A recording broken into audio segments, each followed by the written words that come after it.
ఒక్కసారి ఊహించండి, మన కళ్ళ ముందే మన శరీరాన్ని ముక్కలు చేస్తున్నా నా ధర్మం మార్చుకోనని చివరి శ్వాస వరకు నిలబడడం సాధ్యమా? ఆయన్నే ఛత్రపతి శివాజీ మహారాజు తనయుడు సంభాజీ మహారాజ్. ఔరంగజేబ్ అనే మొఘల్ చక్రవర్తి భారతదేశంలో హిందూ ధర్మం పూర్తిగా అంతం చేయాలని చూశాడు.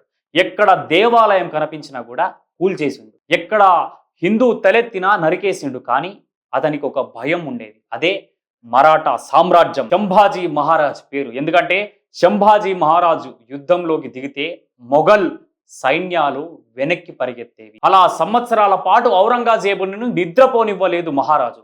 కానీ ప్రతి సింహానికి ఎదురుగా ఒక ద్రోహి ఉంటాడన్నట్టు ద్రోహం వల్ల సంభాజీ మహారాజ్ పట్టుబడ్డాడు.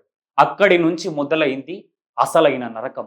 ఔరంగజేబు మహారాజును చూసి ఒక మాట అన్నాడు, ఇస్లాం స్వీకరించు, నీ ప్రాణాలు కాపాడుతా, నీకు రాజ్యం కూడా ఇస్తా అన్నాడు. కానీ అసలు మహారాజు చిన్నగా నవ్వి, నా ప్రాణం తీసుకో కానీ నా ధర్మాన్ని తాకకని చెప్పేసి ఔరంగజేబు కోపంతో ఊగిపోయి మొదట మహారాజు కళ్ళను బీకేసిండు, నాలుక గోసేసిండు, చర్మాన్ని కత్తులతో కోసి గోర్లు లాగేసి రోజులు గడుస్తున్నాయి, రక్తం కారిపోతుంది. కానీ మహారాజు నోట ఒక్క మాట రావడం లేదు. ఒక్కసారి ఆలోచించండి, మనకు చిన్న గాయం అయితేనే తట్టుకోలేం కదా, కానీ ఆ మహారాజు 40 రోజుల పాటు నరకం అనుభవించి కూడా ఔరంగజేబు ఒక్క విషయం మర్చిపోయిండు, సంభాజీ మహారాజ్ శరీరాన్ని చంపొచ్చు, ఆయన ధైర్యాన్ని కాదు.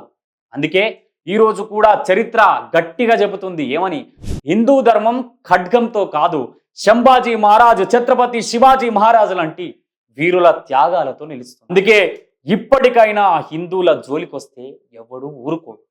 జై భవానీ, జై శివాజీ.